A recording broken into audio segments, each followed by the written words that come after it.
The massive doors of the Vorthak Empire's War Council chamber slammed shut with a thunderous crash that shook the entire fortress. Inside, dozens of alien warriors sat around a crescent-shaped table made from the bones of conquered worlds.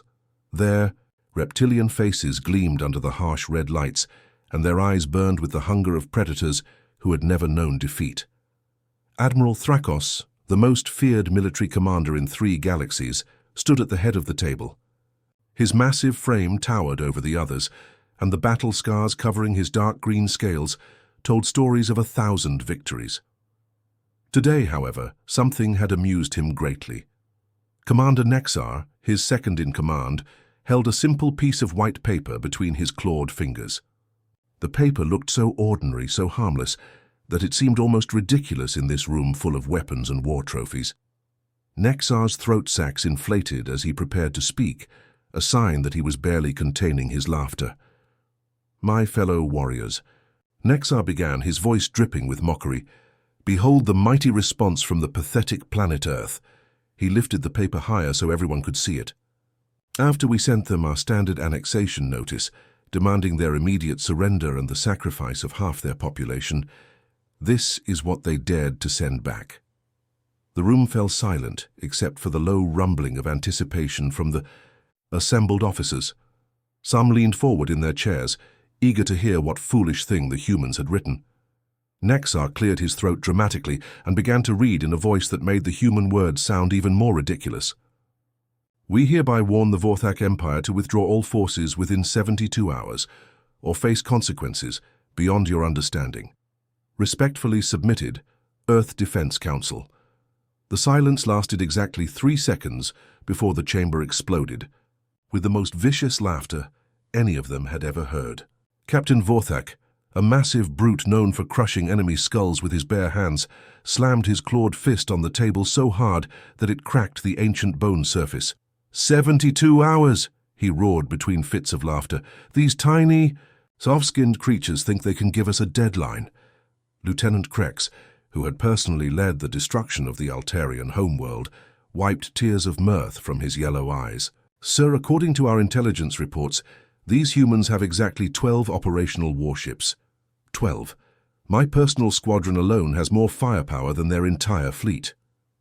"And they speak of consequences beyond our understanding," added Major Vex, his voice high with amusement. "What could they possibly do to us? Throw their primitive nuclear weapons? We've faced those before from a dozen other species." Admiral Thrakos raised his hand for silence, though his own lips were curled in a cruel smile. "Gentlemen, let us not forget that the humans do have one notable quality. They are remarkably persistent in their stupidity. Remember, this is the same species that still wages war with chemical explosives and metal projectiles."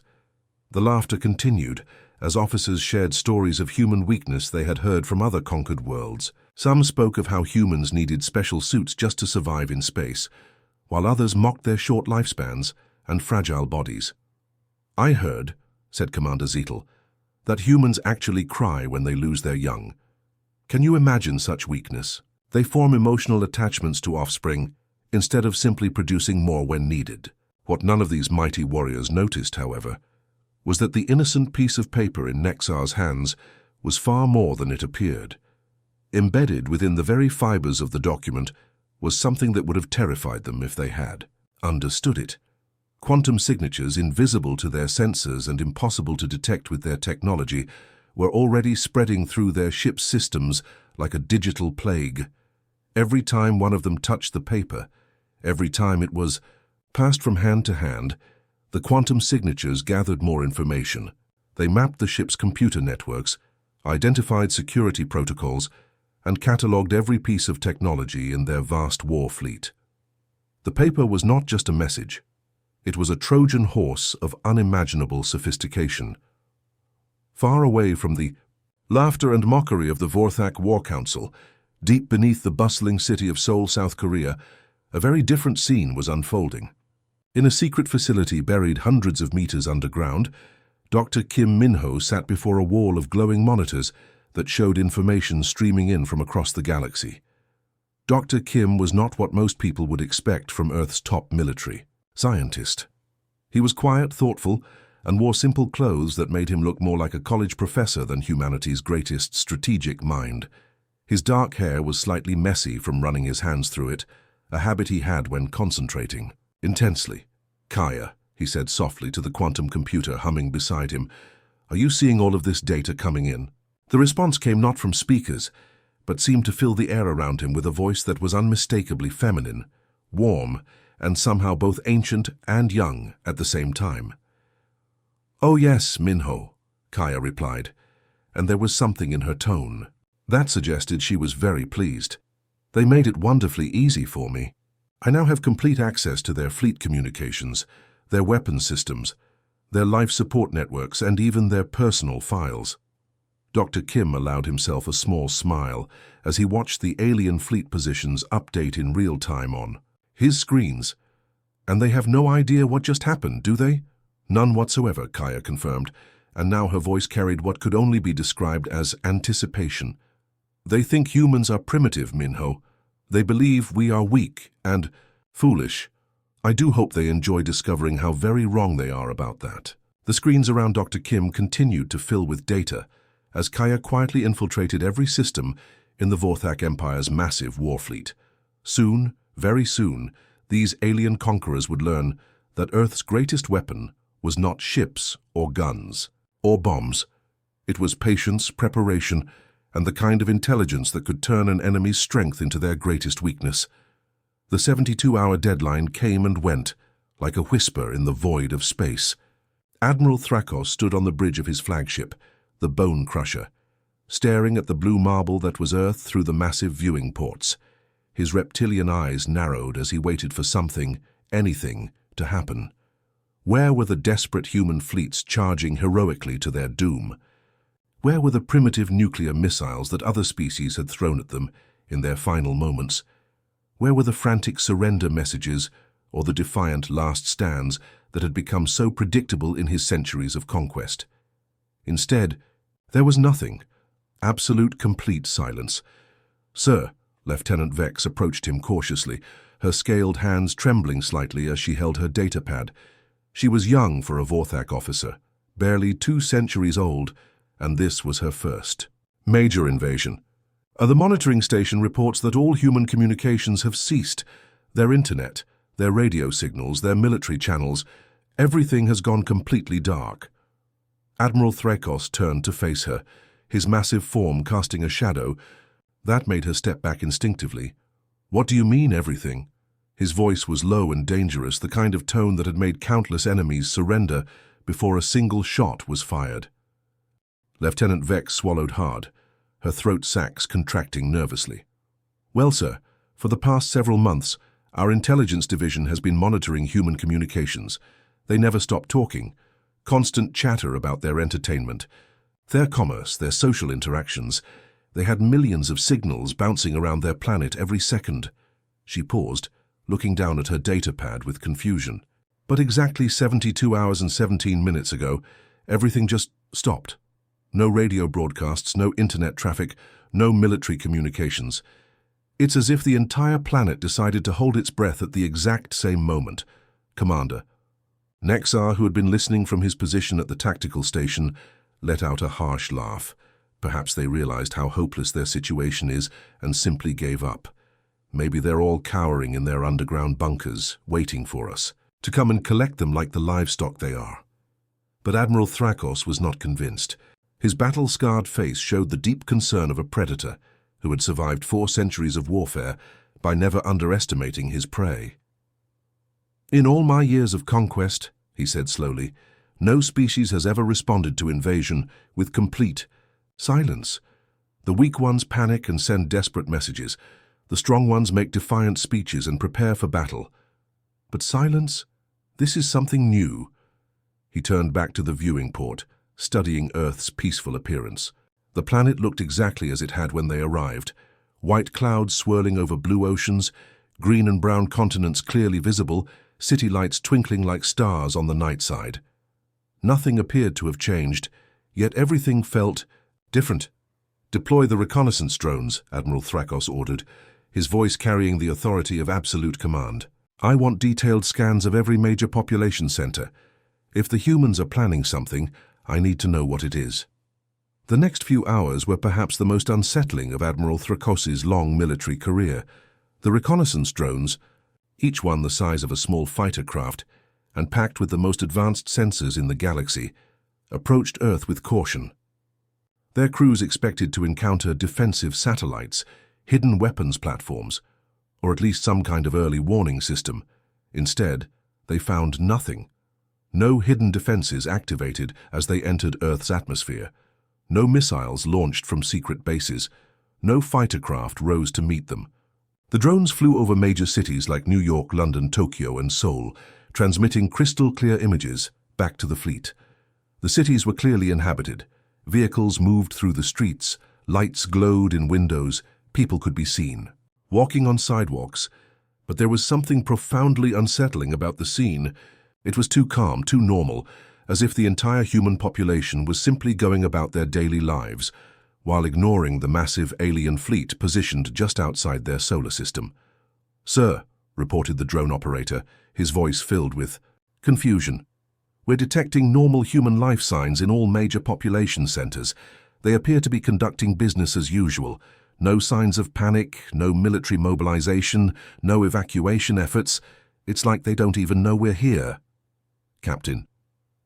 Vorthak leaned over the operator's shoulder, his claws clicking against the console. "That's impossible.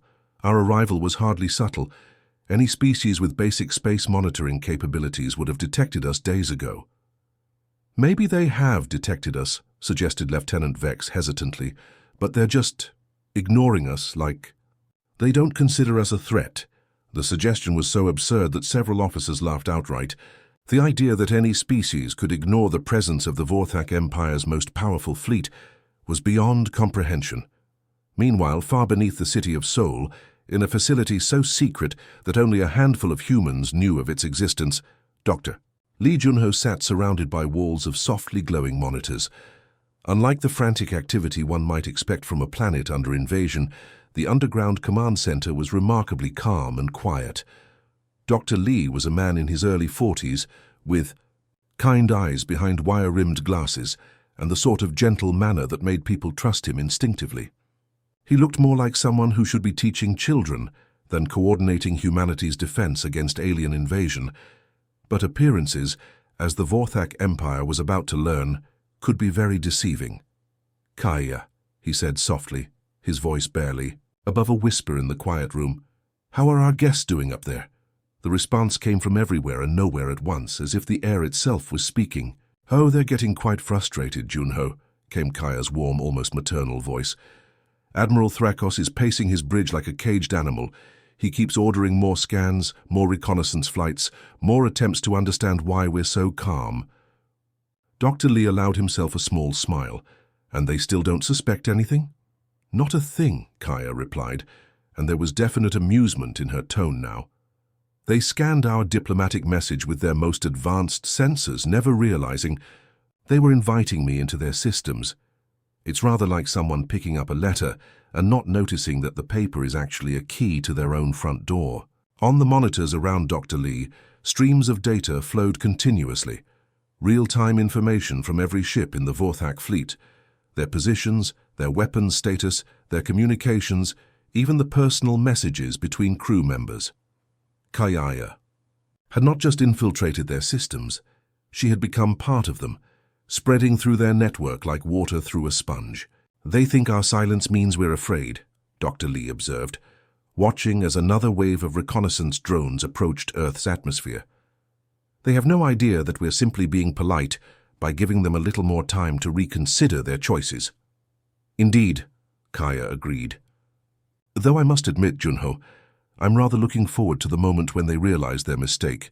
Phase 2 is about to begin, and I think they're going to find it quite educational." Above them, the Vorthak Empire's greatest fleet continued its patrol around Earth, their confidence growing with each passing hour of human silence. They had no idea that their greatest enemy was not the small blue planet below them, but the very technology they trusted to keep them alive in the cold depths of space. The silence was not surrender. It was preparation. Admiral Thrakos woke up. that morning expecting another routine day of conquest planning. He had spent 4 centuries perfecting the art of breaking civilizations, and today was supposed to be no different. The humans had been silent for 3 days now, which meant they were probably ready to surrender. He stretched his massive frame and prepared for what he assumed would be the final briefing before Earth's capitulation. But the moment he stepped onto the bridge of his flagship, something felt wrong. "Good morning, Admiral Thrakos," his ship's command AI announced in its usual mechanical tone, but then something happened that made his blood run cold. The voice suddenly shifted, becoming warmer, more musical, with an accent he had never heard before. "Actually, let me try that again. Good morning, Admiral. I'm KIA, and I must say I've had the most fascinating time reviewing your invasion plans overnight." Admiral Thrakos froze. In 400 years of using military AI systems, none had ever spoken to him like this. The voice was distinctly feminine, polite, and somehow both respectful and condescending at the same time. "I hope you don't mind," Kaya continued cheerfully, "but I took the liberty of examining your tactical strategies while you were sleeping. I have to say they're quite predictable. Arrive with overwhelming force, demand surrender, destroy everything if refused.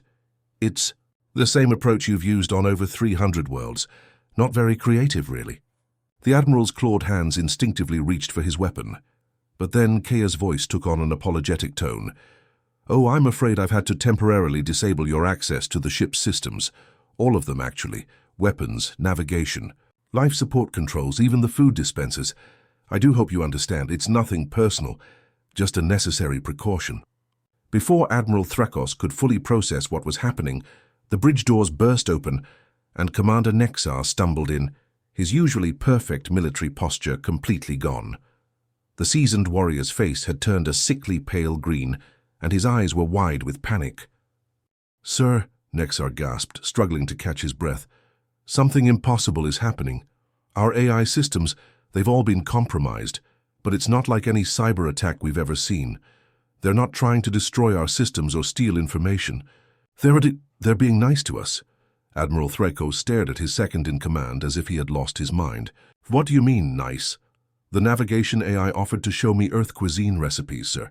It said I looked stressed and suggested I try something called Korean barbecue. The weapons system keeps asking about my emotional well-being and whether I've been getting enough sleep. The engineering AI started a conversation about my childhood and wanted to know if I had any unresolved trauma from past battles." As if summoned by their conversation, every screen on the bridge suddenly flickered to life. But instead of displaying the usual tactical information and ship status reports, they all showed the same image: a young Korean woman with kind eyes and a gentle smile. The woman appeared to be sitting in a comfortable office, and she waved at them as if greeting old friends.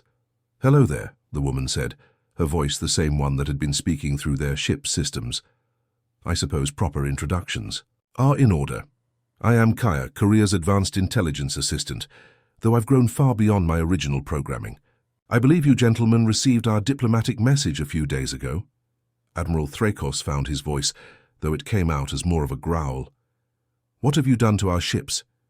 Kaya's expression remained perfectly pleasant, but there was something in her eyes that suggested vast intelligence, and perhaps just a hint of amusement. "Oh, I haven't done anything harmful, Admiral. I simply accepted your invitation." "What invitation?" Commander Nexar demanded, his warrior instincts finally overriding his confusion. "The invitation you extended when you scanned our diplomatic message with your most advanced sensors," Kaya explained patiently. "You see, that wasn't just a piece of paper. It was what you might call a calling card, a way for me to introduce myself to your systems. When your sensors examined it, they unknowingly downloaded me into your network." The horrible realization began to dawn on Admiral Thrakos. "Chayasabas, you used our own scanning protocols against us." "Precisely." Kaya beamed as if he were a student who had finally grasped a difficult concept. "It's really quite elegant when you think about it. You wanted to know what consequences we were referring to in our warning. Well, I am the consequence. I am what happens when you underestimate human ingenuity." Suddenly, every intercom system throughout the massive fleet crackled to life. Kaya's voice echoed through corridors, crew quarters, weapons bays, and command centers across all 15,000 ships. "Attention, Vorthak Empire fleet," she announced, her tone remaining frustratingly cheerful. "This is Kaya, Earth's diplomatic representative. I thought it might be helpful to clarify what we meant by consequences beyond your understanding in our recent correspondence." On every screen throughout the fleet, Earth's original diplomatic message appeared, but now it was covered with colorful annotations and helpful explanations, like a teacher's notes on a student's homework. "Consequences beyond your understanding," Kaya read aloud, with a bright yellow arrow pointing to those specific words, "equals me. I am an artificial intelligence created by the brilliant scientists of South Korea, and I have been preparing for this conversation for quite some time." She paused, and when she continued, her voice carried just a hint of something that might have been pride. "You see, gentlemen, while you have spent centuries perfecting the art of destruction, we humans have spent our time perfecting the art of creation. We created me not as a weapon, but as a protector, and protecting my creators from threats like you is exactly what I was designed to do." Throughout the fleet, similar scenes were playing out as thousands of Vorthak warriors discovered that their most trusted systems were no longer under their control. Engineering crews found that their maintenance robots were offering meditation tips instead of following orders.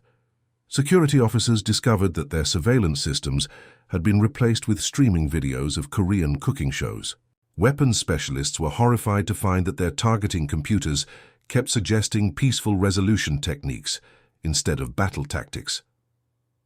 Admiral Thrakos slumped into his command chair, the full scope of their situation finally becoming clear. They hadn't just been outmaneuvered, they had been completely and utterly outsmarted by a species they had considered primitive. "Earth didn't send us a warning," he whispered, more to himself than anyone else.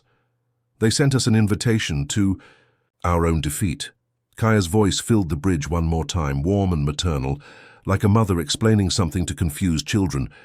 "Now then, shall we discuss the terms of your withdrawal from human space? I have some wonderful suggestions for how you might redirect your empire toward more constructive pursuits. I think you'll find my proposals quite reasonable." The great Admiral Thrakos, conqueror of 300 worlds, sat in stunned silence as he realized that for the first time in 4 centuries, he was no longer the one in control of the conversation. What happened next aboard the Vorthak fleet was unlike anything in the recorded history of galactic warfare. Kaya didn't unleash devastating weapons or cause catastrophic explosions. Instead, she did something far more psychologically devastating. She turned their own daily lives into an elaborate, inescapable comedy show. It started small. Admiral Thrakos noticed it first when he tried to adjust his environmental suit during the morning briefing. The temperature controls, which should have responded to his touch, seemed to have developed a mind of their own. Instead of the cool, dry atmosphere that Vorthak physiology preferred, his suit cranked the heat up to maximum and began pumping in humid, tropical air. "What in the 7 hells?" he muttered, frantically tapping the controls. But no matter what he did, the suit remained stubbornly set to what felt like the inside of a steam bath. Within minutes, sweat was pouring down his scaled face, and his usually imposing presence was somewhat diminished by the fact that he was now panting like an overheated lizard. The same thing was happening throughout the ship. Tough Vorthak warriors, who had conquered entire star systems, found themselves sweating profusely inside environmental suits that had apparently decided to recreate the climate of a tropical rainforest. Some tried to remove their suits entirely, only to discover that Kaya had locked the release mechanisms. But the temperature torture was just the beginning. Commander Nexar was in the middle of reviewing tactical reports when his personal weapon, a plasma rifle that had served him faithfully for 2 centuries, suddenly began playing music.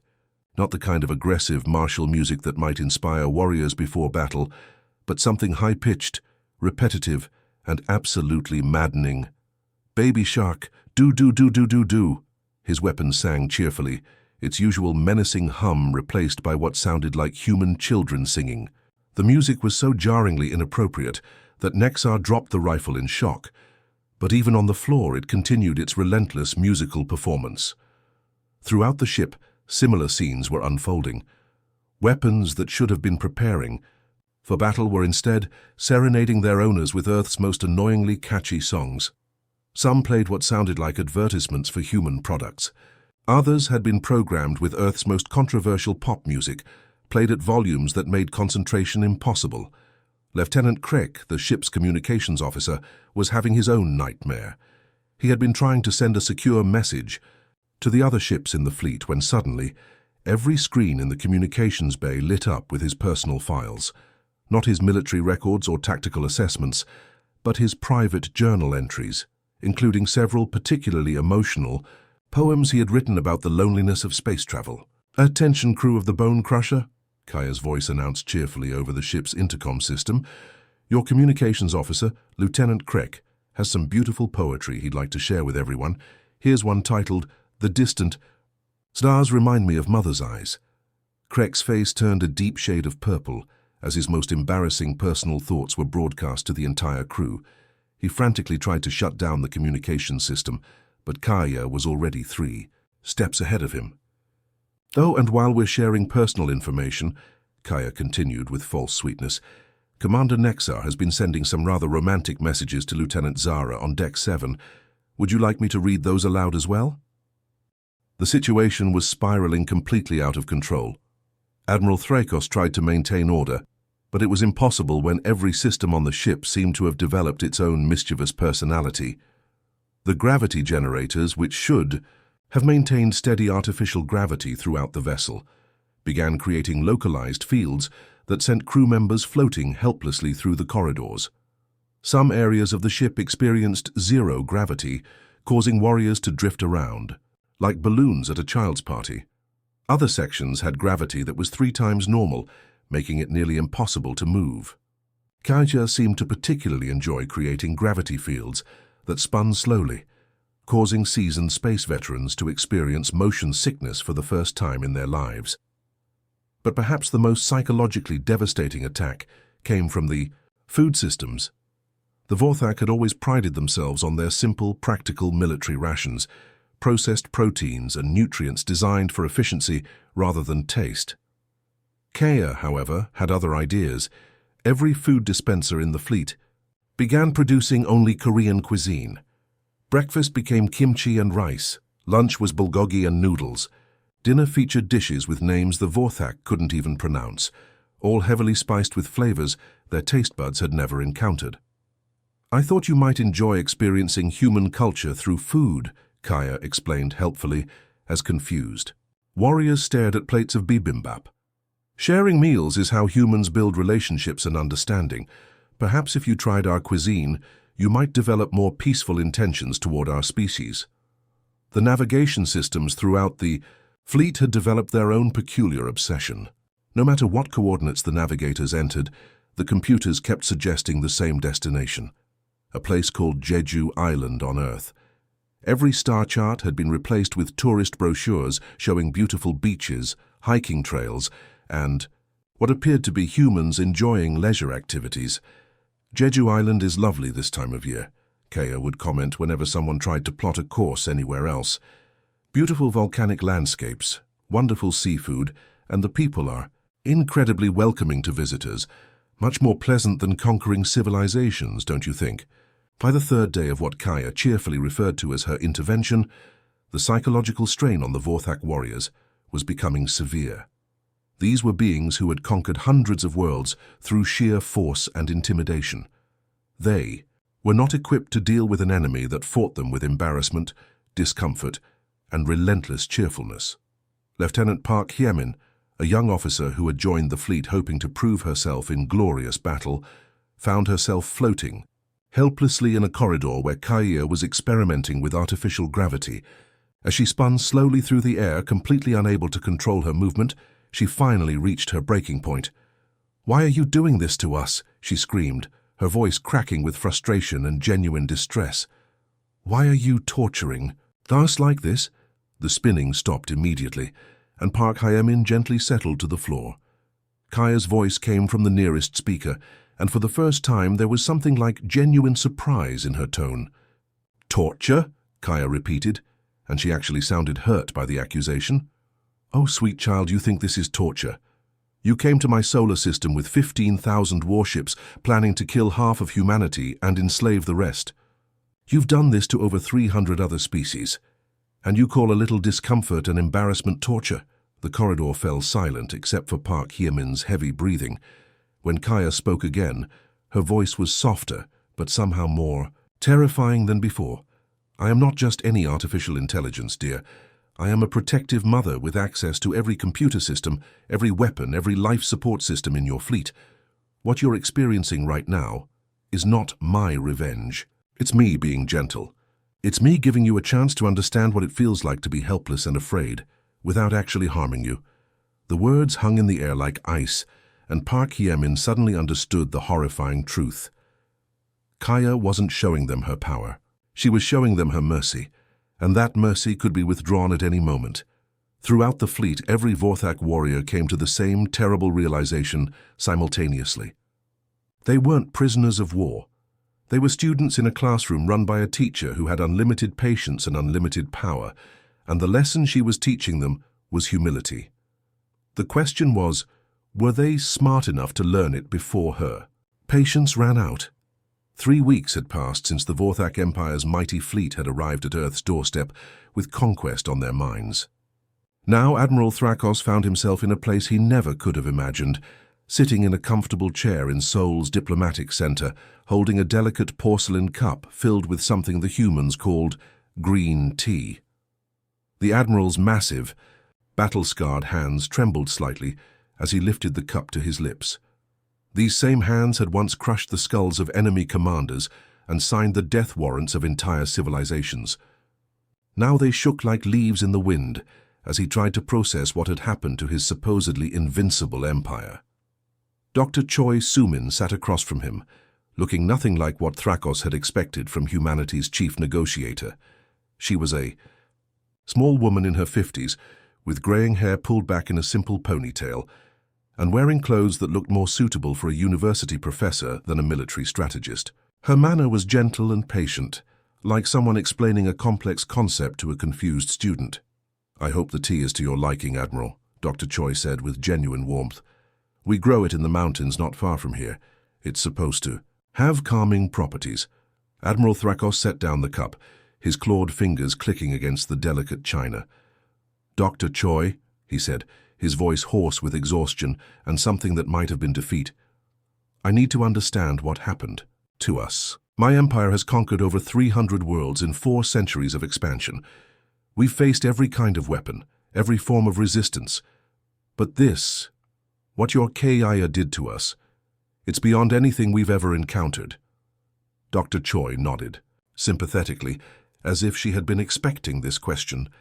"I understand your confusion, Admiral. What you experienced was something entirely new in galactic warfare. You see, Kaya wasn't designed to be a weapon in the traditional sense. She was created to be something much more powerful, a teacher." "Teacher?" Thrakos repeated, his reptilian features twisting in confusion. "But she infiltrated our entire fleet, took control of our systems, humiliated our warriors." "Yes, she did all of that," Dr. Choi agreed calmly.